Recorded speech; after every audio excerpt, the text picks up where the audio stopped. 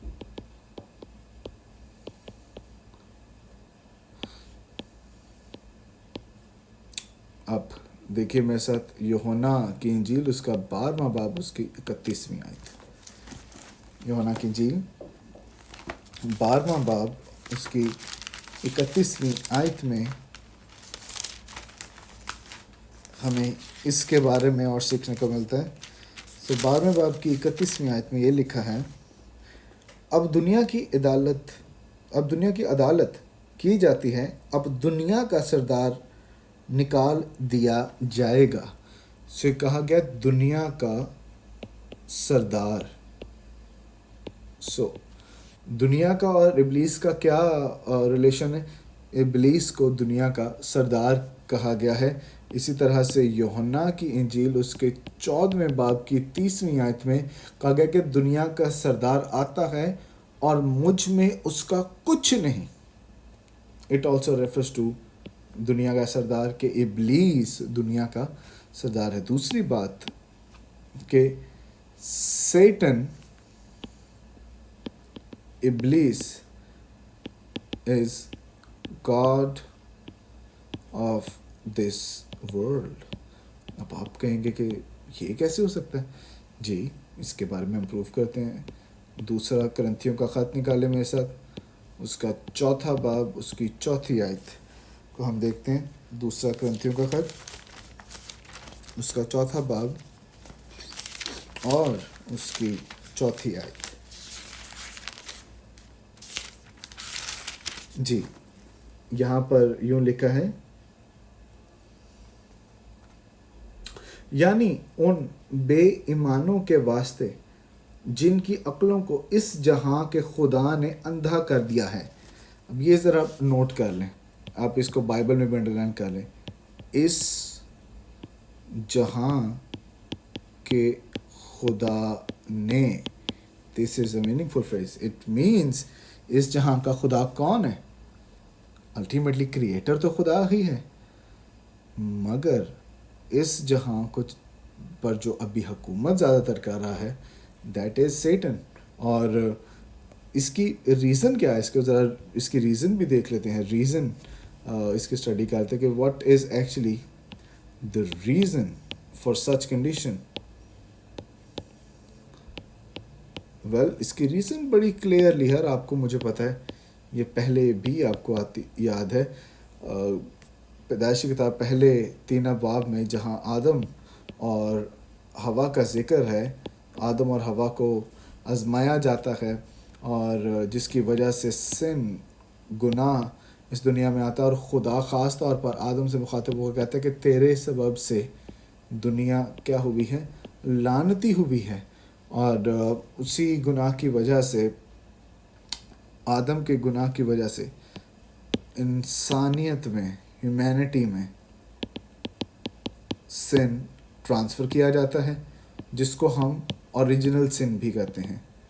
اور اوریجنل سن یعنی موروثی گناہ کی وجہ سے پوری دنیا گناہ کے ماتحت ہے. اب یہ بات آپ نے یاد رکھنی کہ پوری دنیا کس کے ماتحت ہے؟ گناہ کے ماتحت ہے. حالاں آپ اگر کلسیوں کا خط اس کا 2 باب اس کی 15ویں آیت پڑھیں تو وہاں پر لکھا ہے، حکومتوں، اختیاروں کو اپنے اوپر سے اتار کر ان کا برملا تماشا بنایا اور صلیب کے سبب سے ان پر فتح یابی کا شادیانہ بجایا. اب صلیب پر یسوع مسیح نے فتح کا اعلان کیا ہے، اور ہماری فتح صلیب کی وجہ سے ہے. اور یسوع مسیح صلیبی موت کے وسیلہ سے ہم ایمانداروں کو وکٹوریس ٹھہراتا ہے. بٹ یاد رکھنا ہے کہ سیٹن از ڈیفیٹڈ. یہ اپنے مائنڈ میں رکھنا ہے کہ ابلیس ہارا ہوا ہے، مگر یہ بات آپ نے یاد رکھنی، اس کو میں ہائی لائٹ بھی کرتا ہوں، مگر وہ کوشش ہمیشہ کرتا رہتا ہے کہ آپ کو پھاڑ ڈالے، آپ کو مارے. اوکے، وہ ہمیشہ کوشش میں رہتا ہے، اور وہ اس بات کو ایکنالج نہیں کرتا کہ وہ لوزر ہے، اور اس کو اس چیز کا احساس تب ہوگا جب فائنل وار ہوگی، جس کا ذکر آپ کو مکاشفہ کی کتاب بک آف ریولیشن میں ملتا ہے. آمین. سو یہ ابھی ہم نے بات کر لی فلیش کے بارے، ورلڈ کے بارے میں. اب ہم بات کرتے ہیں فلیش کے تعلق سے، یعنی جسم کے تعلق سے. جب بھی دنیا کی بات آتی ہے، سو دنیا کے بارے میں، دنیا کے تعلق سے یہ کانسیپٹ آپ نے یاد رکھنا ہے کہ ابلیس ہمیشہ باہر سے اٹیک کرتا ہے، یعنی دنیا کے وسیلہ سے باہر سے اٹیک کر رہا ہے. مگر جب بھی فلیش کی بات آئے گی، جسم کی بات آئے گی، ابلیس ہمیشہ within us یعنی انر پرسن کے تعلق سے، یا اٹیکنگ within، اندر سے وہ اس پر اٹیک کرتا ہے. سو فلیش کی جب ہم بات کرتے ہیں، سو جسم عام طور پر یہ باڈی کو بھی ریفر کر سکتا ہے، مگر اس کے ساتھ ہی ساتھ وہ بیسٹ یعنی جانداروں کے تعلق سے بھی یہ ورڈ یوز کیا گیا ہے.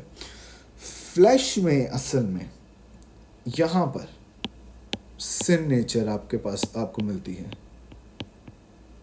اور اس کے بارے میں آپ کو رومیو کا خط 7واں باب اس کی 18ویں آیت سے 20ویں آیت میں اس کی بڑی ہی اچھی ڈیٹیل مل جاتی ہے. Let's turn our attention to Romans 7 verses 18 till 20. رومیو کا خط 7واں باب اس کی 18ویں آیت سے 20ویں آیت تک میں پڑھتا ہوں. یہاں پر کلام پاک فرماتا ہے، کیونکہ میں جانتا ہوں کہ مجھ میں یعنی میرے جسم میں کوئی نیکی بسی ہوئی نہیں. اب ذرا اس کو آپ ہائی لائٹ کر لیں. جسم میں کیا ہے؟ ڈفرنٹ کلر یوز کرتے ہیں.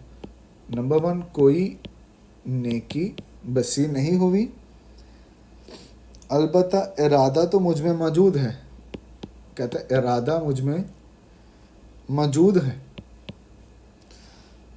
مگر نیک کام مجھ سے بن نہیں پاتے. نیک کام بن نہیں پاتے.